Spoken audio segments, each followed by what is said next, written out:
We are completely intertwined with the plant kingdom. It took millions of years for this beautiful, complex system to evolve, and today, it quietly sustains our entire lives. Plants shelter us in wood homes, clothe us in natural fibers, and feed us. Every single breath we take is a gift, a simple byproduct of their daily survival. Because plants can't run away, they evolved into the ultimate chemical factories to survive.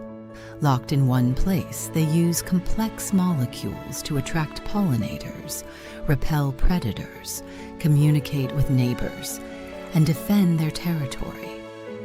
Fascinatingly, the exact same chemical a plant manufactures to poison a destructive insect often acts as a powerful medicine that helps the human body heal. The core philosophy of traditional herbalism is that herbs do not heal the body. Instead, they provide the exact tools the body needs to heal itself. Rather than acting as a forceful cure, herbs serve as supportive allies that help your biology restore balance and return to homeostasis. Human bodies possess an incredibly intelligent built-in capacity to regenerate, repair, and self-regulate when given the right environmental and nutritional support. Our ancestors didn't just use plants, they listened to them, knowing that a single mistake could mean the difference between life and death, because plants hold the power to both heal and poison. Early humans learned to navigate the plant kingdom through ancestral wisdom, animal behavior, and deep, reverent observation. They looked at where a plant thrived, what hardships it endured when its energy peaked, and even how its shape mirrored parts of the human body, transforming herbalism into a relationship built on absolute respect. Plants have also traditionally been used to not just heal the body, but also to assist in deeper levels of healing the mind, heart, and soul.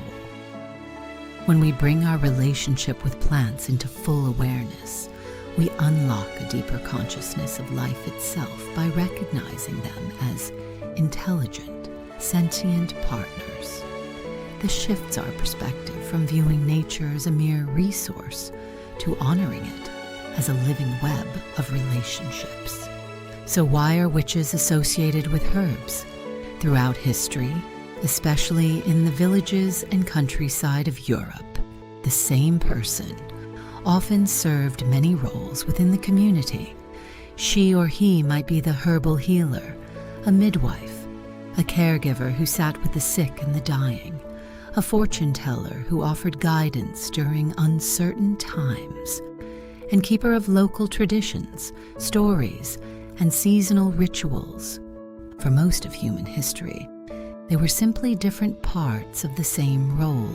Witches became associated with herbs because, historically, the village healer, midwife, and spiritual guide were all the exact same person.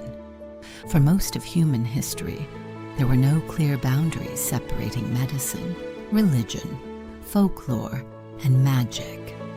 The local wise woman or cunning man who knew which root could break a fever was the very same person who delivered the village babies, sat with the dying, and read the stars or tea leaves to offer guidance. Because herbal knowledge, ritual, and community care were completely intertwined, the person who held the secrets of the plant kingdom naturally became the archetype of the witch. The witch's bubbling cauldron is simply the folklore evolution of the healer's everyday cooking pot.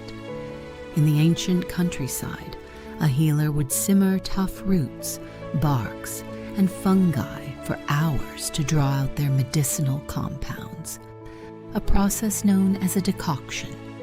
Because they often brewed these remedies in massive quantities to treat an entire household or village, the large pot over the hearth became the visual centerpiece of their practice. Over generations, as traditional healing was pushed into the shadows, this practical kitchen tool took on an air of mystery, transforming in popular culture into the iconic magical cauldron we recognize today. But these healers did not just mix ingredients at random. Their recipes were guided by a deeply organized system. Long before modern science, traditional herbalists did not separate medicine from spirituality. They navigated the plant kingdom using intuitive systems, astrological medicine, and direct sensory observation. To these early healers and witches, a plant was not a collection of chemical compounds. It was a living entity with a distinct personality, or spirit.